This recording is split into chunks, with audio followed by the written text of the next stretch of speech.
Assalamualaikum warahmatullahi wabarakatuh. Perkenalkan, nama saya Resti Andini dari kelas E S5B dengan NIM 12640220159.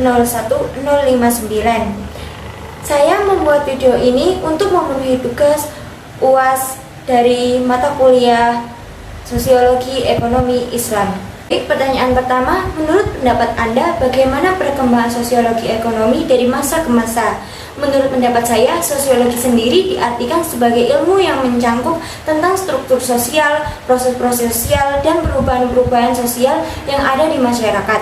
Dari seiringnya perkembangan ilmu sosiologi dari masa ke masa, salah satunya ialah dalam perkembangan ilmu pengetahuan, yang mana masyarakat menjadi objek ilmu-ilmu sosial yang dapat dilihat dari berbagai segi ekonomi, segi politik, dan budaya, dan masih banyak lagi.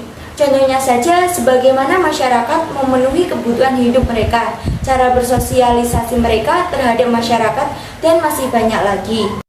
Pertanyaan kedua, jelaskan paradigma sosiologi ekonomi yang terjadi saat ini di lingkungan sekitarmu atau di Indonesia secara umum.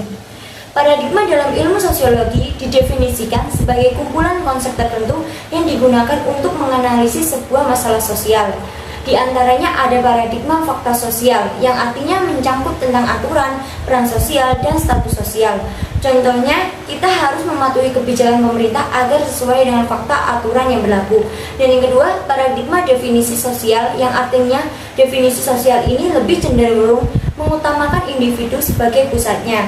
Dengan begitu, individu bisa melakukan apa yang dikehendakinya berdasarkan pikiran dan pertimbangan moralnya sendiri. Contohnya, seseorang yang ikut serta dalam melakukan aksi gotong royong yang diadakan oleh lingkungan sekitar atau tempat tinggal mereka.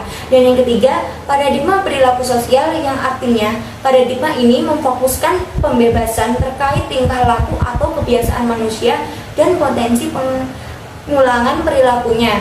Contohnya, seorang siswa yang memperoleh juara lomba berkat kegigihannya. Kendati di kompetisi berikutnya ia gagal, namun perilakunya yang gigih tidak akan hilang. Soal yang ketiga, menurut Islam, gaya hidup seperti apakah yang seharusnya kita lakukan, baik kehidupan di bidang sosial dan di bidang ekonomi? Sertakan hadis yang memperkuat argumenmu tersebut.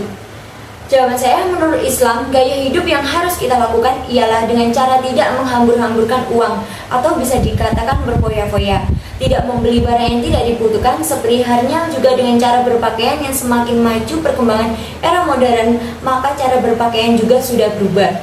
Contohnya sekarang, banyak hijab yang modelnya hanya dililitkan di leher tanpa menutup dada, dan masih banyak lagi. Dalam ekonomi, contohnya seharusnya kita membeli sayuran, makanan, minuman yang kita butuhkan saja, tidak harus berlebih-lebihan. Kalau membeli makanan atau minuman yang membuat makanan ataupun minuman itu nantinya terbuang.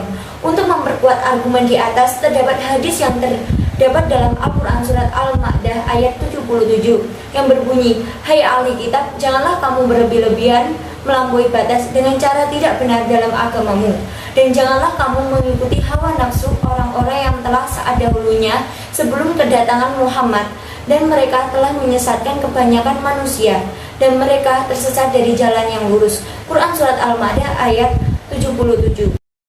Selanjutnya adalah nomor 4. Menurut Anda, apa manfaat mempelajari sosiologi ekonomi Islam? Jelaskan dengan memberikan contoh real dalam kehidupan sehari-hari. Jawabannya, melalui ilmu sosiologi, pola kebiasaan hingga asal mula penyakit dapat ditemukan dengan cukup mudah. Contohnya saja, kita lebih waspada dalam mengenai masalah kesehatan dan kebiasaan sehari-hari. Lalu yang kedua, dapat meningkatkan kemampuan adaptasi masyarakat. Contohnya, kita mampu berinteraksi maupun bersosialisasi dengan orang baru, maupun dalam lingkungan tempat tinggal kita, teman sekolah, ataupun lainnya. Yang ketiga, dapat menambah wawasan dalam ilmu pengetahuan, khususnya ilmu sosial. Contohnya dalam perekonomian, di mana manusia ataupun masyarakat berusaha memenuhi kebutuhan hidup mereka demi mencapai kesejahteraan dengan cara bekerja, dan masih banyak lagi manfaatnya. Baik, terima kasih. Itulah jawaban dari saya untuk memenuhi tugas UAS yang telah diberikan pada mata kuliah Sosiologi Ekonomi Islam. Kurang lebihnya saya mohon maaf. Wassalamualaikum warahmatullahi wabarakatuh.